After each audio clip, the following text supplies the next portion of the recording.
We got invited to a meeting in Florida. We were living in Hollywood, which is down by Fort Lauderdale. And this meeting was in Orlando. It was with a group of people we didn't know. We only knew one person, the person who invited us to this meeting in a home. It was on a Sunday. There were about 15 people there. There was a guy from Kansas City, a prophet named Bob, and he comes to the meeting. He's had a dream the night before. He asked, is there anybody here named Noel? Well, that's our last name, of course. And he said, well, I heard your name in a dream, and I heard the words, Hollywood is not your haven.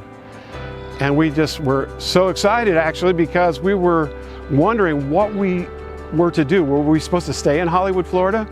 Or could we move back to Indiana and still be in the will of God? So that was like an amazing supernatural intervention from God to say, hey, it's okay. And later in the kitchen, as we're standing around eating bagels, drinking coffee, Bob just informally says to me, do you teach school? I said, no, I'm not a vocational teacher. He said, well, also in the dream, he said, I heard the phrase, the children need you. So we're back in Indiana. We're trying to figure out what we're supposed to do.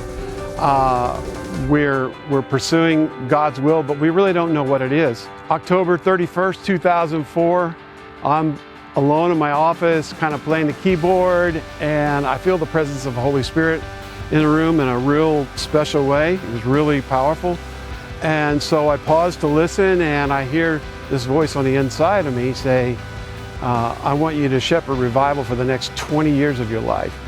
And I thought, wow, that's kind of an insane moment if that's really God talking to me. And I was doing the math in my head because at the time I was 51 years old, and I'm adding 20 to 51. I'm thinking, how much kale and quinoa do I have to consume in order to make it that far and do what I'm supposed to be doing for 20 years, shepherding revival. So as I'm thinking about the number 71, I hear the voice again. It's like the second shoe dropped, and he says to me, if you doubt this is me, turn to Psalm 71 and look at verse 18. And I thought, this is it. This is the moment of truth. So I look it up, and it says, even when I'm old and gray, do not forsake me, O Lord, until I declare your power to the next generation, your might to all who are to come.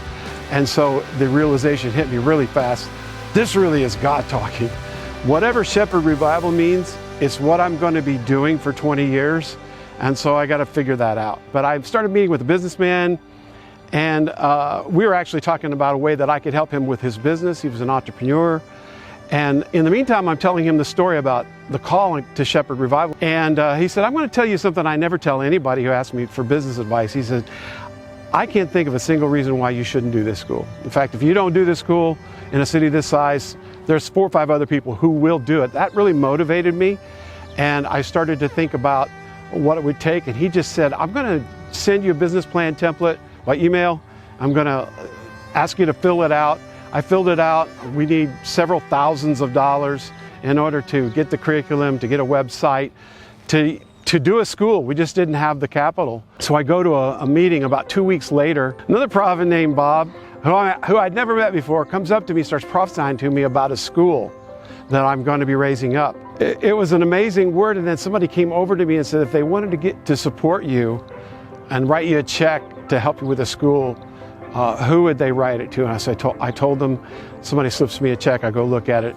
It's $5,000, which is more than enough startup money to begin buying the curriculum and get the school rolling. The first 10 years were thrilling, exciting, perplexing at times. There was a lot of uncertainty about, are we doing this right or that right?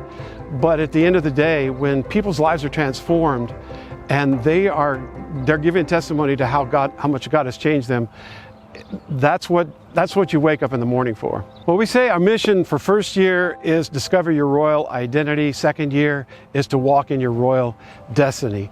Identity is super important because if you don't know who you are, you're not going to be confident. You're not going to walk with God in a way where you are confident that you can flow in His presence and in His power. We like to say the gifts of the Spirit of God's love on display in a supernatural way. But as we do that, we can cross over into what second year purpose is and mission is, and that is to walk in your royal destiny. And that's where we get focused on students' individual identity and who they are uniquely called to be, and the gifts they have that set them apart from other people. Yeah, I believe Revive School of Transformation has a somewhat unique place in our world, and that is because there are people who have experienced the supernatural a little bit in their lives, but they lack context, they lack understanding, they lack the knowledge to be able to walk confidently in that life.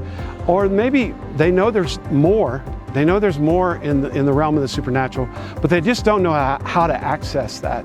And we provide an atmosphere that's fun, that's exciting, that's relaxed, and yet it's full of God's presence, and people are able to engage with Him in a deeper way than they ever have before. My name is Dave Noel, and I'm the co-founder of Revive School of Transformation.